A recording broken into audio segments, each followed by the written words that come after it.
DeMeco had a bunch of good stuff today about the game yesterday, but in terms of clearing out some of the clutter surrounding the injured players and/or the Cam Robinson trade, for those of you who don't know, Cam Robinson, who was signed in the offseason, presumably at that time to either be your starting left tackle or to be a bridge tackle in case you had drafted a guy in the first or second round. He is no more. He's been traded to the Cleveland Browns for a 6th and 7th round pick swap.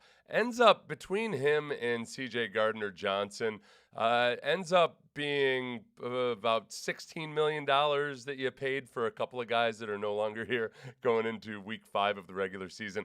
I think a lot of people took this as an opportunity to pile on and say, how could the Texans possibly be getting rid of an offensive tackle? There's a few things that go into this. One is that, for whatever it's worth, Cam Robinson didn't look all that great in camp before he got injured. But also, I think when he signed here, he thought he was going to have a chance to play and start. And he either lost the job to Ariante Ursary, or Ursary impressed enough, and with Cam Robinson being injured, they're not going to stick with him. And sometimes it's a matter of the organization doing right by a player who really, I think, was looking at this as a one-year prove-it deal. And it's not always the best thing to do the right thing, or at least the decent, solid dude thing, but the Texans are at least partly doing that here. The C.J. Gardner-Johnson trade obviously did not work out. I almost say the Eagles might have gotten more out of that because they were going to cut C.J. Gardner-Johnson anyway. They weren't impressed with Kenyon Green. He got cut, signed to the practice squad, I believe cut again. But at the very least, Kenyon Green is a guy that if the Eagles had to, would probably welcome him back into the building to be an emergency reserve or something. I don't think CJ Gardner-Johnson's coming back. So there's that. Joe Mixon. I know on the thumbnail it says, where exactly is Joe Mixon? Nobody knows. Nobody knows how he got injured. Nobody knows when he's going to return. But DeMeco was asked twice in the press conference about Joe Mixon, and both times he didn't mention a thing about Joe Mixon. He just answered about other guys who are coming off the physically unable to perform. Yeah, at this point in time with the PUP guys, I anticipate us opening a window for Autry and for Jay Reed. Yeah, so Autry and Jalen Reed, the rookie. Denico Autry, he tends to take 4 to 6 weeks off at the beginning of a Texans season, then he comes back, either because of injury or suspension or whatever it might be. Absent from that were 2 notable names. One, Joe Mixon, obviously, and the other, Jimmy Ward. So Jimmy Ward, between his current legal situation where there aren't going to be any criminal charges, but he is still facing a civil lawsuit, and the NFL is going to conduct their own investigation. The NFL many times before has suspended a guy who's been alleged of some kind of domestic violence situation, even if there are no charges pressed or conviction or otherwise. So we just don't know about Jimmy Ward. We also don't know about his injury. With those 2 guys, Denico Autry and Jalen Reed, there's a 6-week window in which they can bring them back from PUP now, and then that they can start practicing. And then once you bring them back, there's a 3-week window to decide. So with Joe Mixon, sometime in the next 6 weeks, they could potentially bring him back to start practicing, which extends it out to 9 weeks potentially. But as Aaron Wilson said, let's see, show yourself Aaron's thing. Texans coach DeMeco Ryans specifically indicated that Joe Mixon is not ready to return at this time. Per sources, it will be much longer, if at all, for Mixon to get back on the field this season. And he was asked twice about it, and both times he didn't even actually specifically say that Joe Mixon isn't coming back just now. He specifically, when asked about Joe Mixon, he said, these are the 2 guys that are coming back. As far as Cam Robinson, this is interesting. When you're listening to this answer about Cam Robinson, think a little bit about the way that perhaps C.J. Gardner-Johnson was let go. Right. Yeah, we traded Cam to the Browns today. It gives Cam an opportunity to go play. Cam wants to play, so it gives him an opportunity to do that, and we wish Cam nothing but the best. He's handled himself the right way since he's been here. He's done everything the right way, everything that we asked him to do. So we wanted to do right by him and give him the opportunity. Yeah, so we wanted to do right by him, give him that opportunity. And I think if you look at the way the Texans have handled these last 2 veteran departures of off-season acquisitions, C.J. Gardner-Johnson, I mean, You guys saw the flood of information immediately after C.J. Gardner-Johnson was released. That's not an accident. That's not like all of a sudden the Texans, as many of you noted and pointed out. One of you guys asked, isn't it kind of weird that we haven't gotten any information about Joe Mixon, but we got all this information about C.J. Gardner-Johnson? It's not weird. It's notable because it's impossible not to believe that those leaks came from the Texans, because the Texans never have this many leaks about this much information, and it all came out in one flood immediately after C.J. Gardner-Johnson was released. And I think it was all accurate, but it is a decision by the team to maybe, if you don't handle your business the right way, we don't have to be gentlemen about this. We can take the gloves off. Cam Robinson sounds like he handled himself professionally, and the Texans are going to do right by him. And there we go. Where it's off to a brave new world and future of potentially Trent Brown. Not anytime soon, but potentially Trent Brown. But for now, Blake Fisher backing up the two tackles. Since we're probably not going to get Joe Mixon back anytime soon, let's hear DeMeco talk about Woody Marks and his 2 touchdowns yesterday. It was exciting to see Woody show up the way he showed up, like some of the runs he made, like making guys miss in the hole, playing physical, some of our short yardage runs, him being able to get downhill in the passing game, not just the catching the ball and running, but the protection. He had some really good protection clips as well. I thought just overall, like, he had a really outstanding game for a rookie to step in and play the way that he played. Really, really proud of what he did. Right? He sparked a lot of excitement for us offensively. There was a lot of exciting plays, a lot of big plays for us that we're excited to see, how much more he can handle. Yeah, that I didn't put the protection clip in there. It's so beautiful, but his ability to cut back against the grain like he did on that touchdown. He's obviously just got way more lateral mobility right now than Nick Chubb does. But Nick Chubb did, he ground for positive yardage, opened it up in the second half a little bit. And when you start thinking about that 1-2 combo, a thunder and a lightning, whatever it might be, like they have up in Detroit, you really started to see that. I'm not frustrated anymore that he didn't use Woody Marks in the first 3 weeks. I'm going to flush that and let it go. We're onward and upward with Woody Marks. The really encouraging thing was I went to go get my cut-ups from the All-22, and the way they do it is you can look at runs. One of the ways you can divide them is run stuffs and non-run stuffs. So basically, tackles for a loss or at the line of scrimmage versus actual productive runs. And it was 30 non-run stuffs, and it was either 3 or 4 run stuffs, the plays where the Texans were stuffed. That's a lot different than most of my experiences in getting the cut-ups last year. It was usually almost a 1-to-1 ratio at times. So the success rate, especially with Nick Chubb, and now I think with Woody Marks this week, is a lot better. And I haven't checked that stat yet, but the success rate for Woody Marks, or for Nick Chubb so far this season, was higher than it was with Joe Mixon last year. Obviously, it wasn't as productive in terms of total yardage, but they were more consistently churning it out, even though it wasn't anything electrifying with Nick Chubb. This 1-2 combo is going to be pretty good. I feel good about this. DeMeco on CJ handling the mental part of the game. I divided this up into, I'm going to do some of the offense, a little bit of the defense, and a special treat at the end with a former Texans teammate of mine. DeMeco on CJ handling the mental part of the game.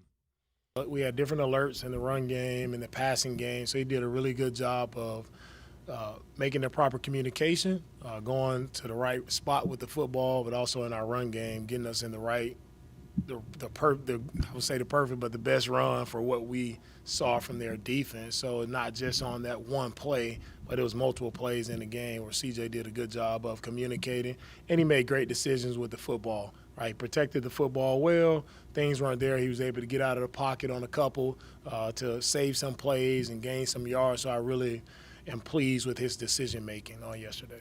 Okay, so 3 things that I think can carry over and that you can take from this. I know Clint and Ron on my station, Sports Radio 610, as I was driving around this afternoon, I'm hearing them debate about whether they can take anything from this game at all, anything positive at all, because the Titans are such a meager mess of a football team. And Clint was, I don't want to put words in his mouth. He didn't seem all that impressed, and I get that. I do think there are some things that you can take including the usage of Woody Marks and Jaden Higgins, the apparent trust that C.J. Stroud has in Woody Marks and maybe a little bit more Jaden Higgins now as well. Those things, those transfer, I think, and those can be better. Doesn't mean that all of a sudden you're going to be beating the stalwarts of the league, but that's something that can make them instantly better just now that those guys can be an element.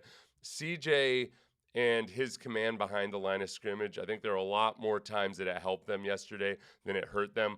And that's something that versus better defenses, the real challenge becomes in when you face teams like the Chiefs especially, who disguise their coverages really well. Then it becomes a cat and mouse game of trying to figure out what that defense is doing. If you spend too much time at the line of scrimmage figuring it out, then lo and behold, everything falls apart. So that's where everything gets ramped up a little bit. And then, we might as well show this.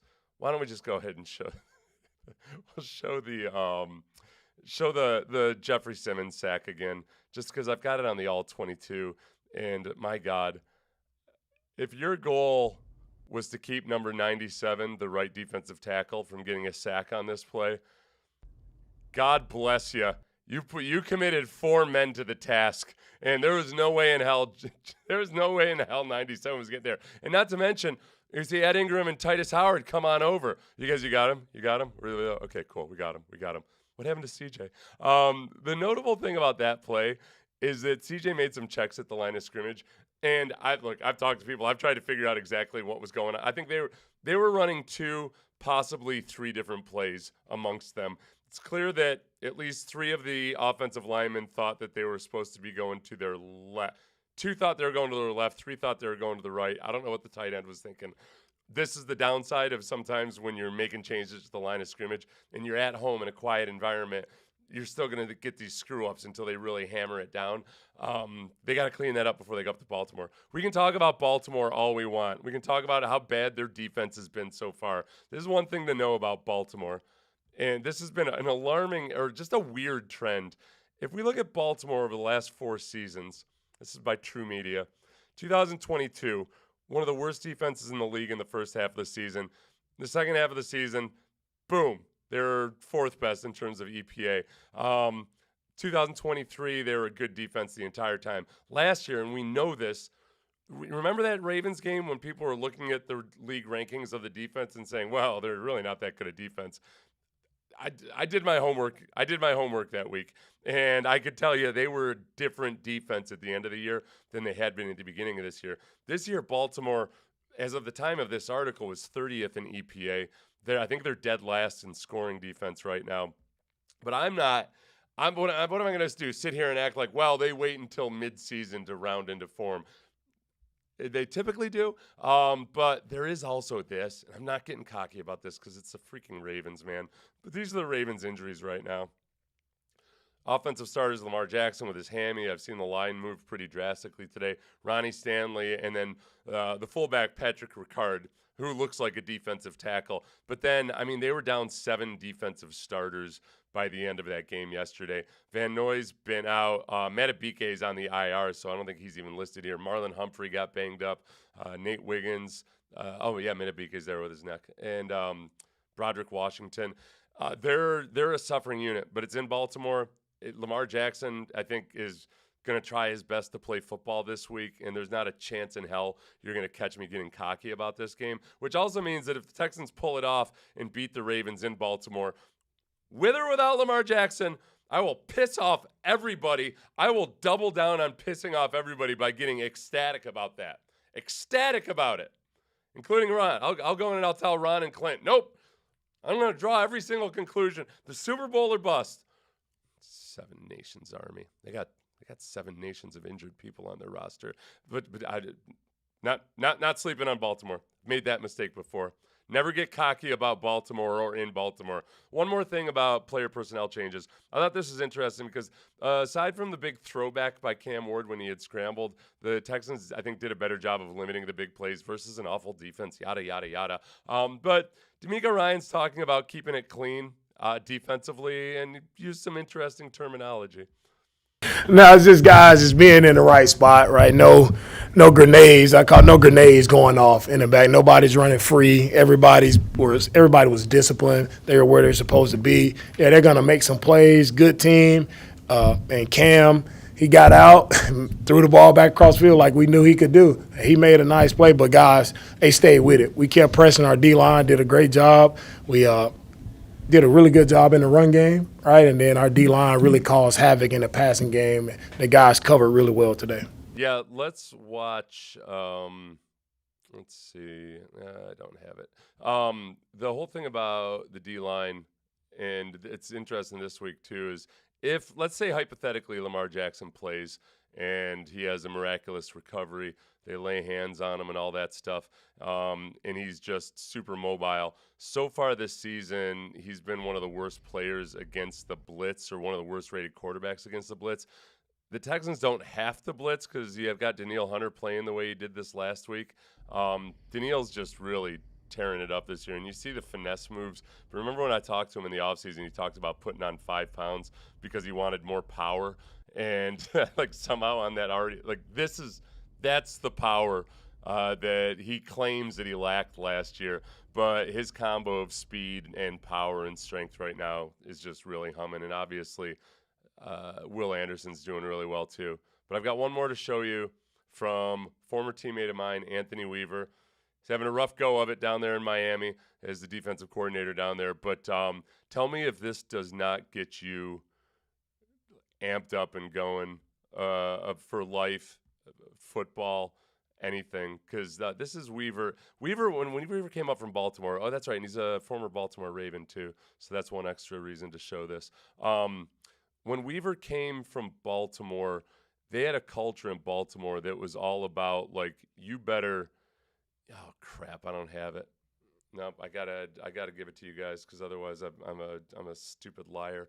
In Baltimore, they had this culture of, like, fighting no matter what. Here we go. Like, I'm old school. If a defensive lineman got in a fight with an offensive lineman, you better be out there. Like, and they would turn it into a big group brawl. Not allowed to get away with that anymore. Here's Anthony Weaver addressing the media about their issues on defense. Like, I'm old school. I may sit up here, I'm a nice guy, I smile, I do all those things, but all of our problems that we need to solve can be solved through violence. Yeah, they want to legislate it out of the game, but we play defensive football. And in defensive football, at some point, you draw a line in the sand and you say, I'm going to set the edge.